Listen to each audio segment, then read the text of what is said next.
Welcome back. Today, our mission is a deep dive into an exhaustive 2026 industry report focused entirely on the Assassin's Creed franchise.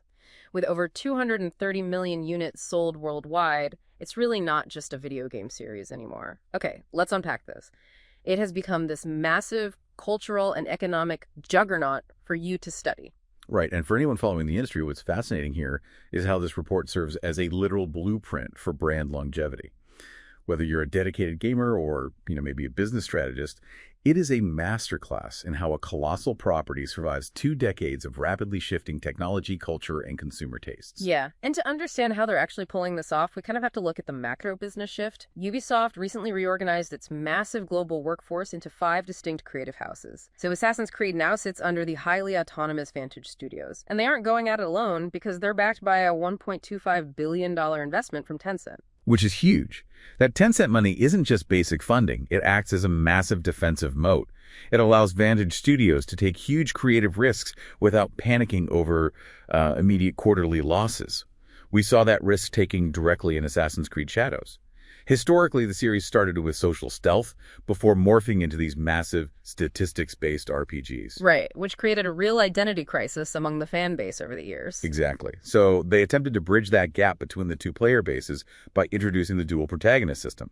You have Naio for traditional stealth and Yasuke for frontline heavy combat. And they're clearly trying to keep that older, dedicated community happy in other ways, too. I mean, just today, March 5, 2026, Ubisoft shadow dropped a free 60 FPS performance patch for Unity. Oh, wow. Giving that 2014 classic next-gen smoothness, finally. Yeah, it's pretty wild. It's a really clever way to maintain goodwill while pushing new mechanics forward.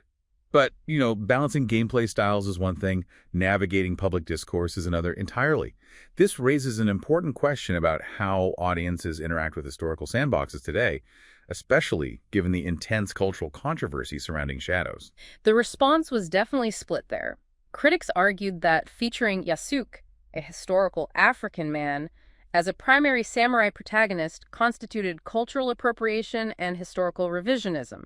They felt it bypassed native Japanese figures. Right. But on the other hand, defenders pointed to the extreme social mobility of Sengoku-era Japan and quickly reminded everyone of the franchise's long history of speculative fiction. I mean, Ezio once helped Leonardo da Vinci build a functioning tank. Exactly, a literal wooden tank. What this discourse truly proves is that video games are now scrutinized with the exact same rigor as major academic texts or historical films. Yeah, and the narrative delivery is shifting just as much.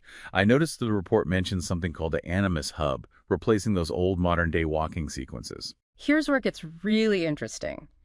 What exactly is this hub doing to the story? It's a massive meta pivot. The overarching plot is now a digital war against the ego AI. It's an algorithm created by the Templars actively trying to brainwash humanity and create programmable husks through consumer entertainment. If we connect this to the bigger picture, this narrative perfectly mirrors our real-world anxieties surrounding artificial intelligence and data privacy. Oh, for sure. And they are pushing this modernized universe forward aggressively right now. Looking at the pipeline, we have codename HEXE, an upcoming, much darker psychological game set during the 16th century European witch trials.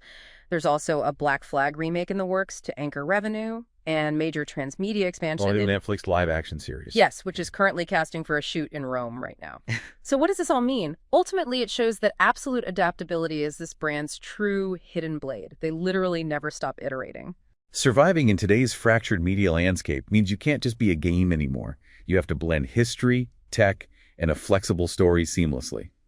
Understanding that constant evolution is vital for anyone looking at modern entertainment. It leaves you with something pretty wild to think about, too. In the game, that fictional ego AI is weaponizing entertainment to rewrite human consciousness through the bleeding effect. The in-game phenomenon where virtual experiences bleed over into reality. Right. But with real-world immersive VR and personalized AI advancing so rapidly right now, you have to wonder how long until our own digital entertainment starts fundamentally reprogramming our actual cognitive biases. Think about that next time you log in.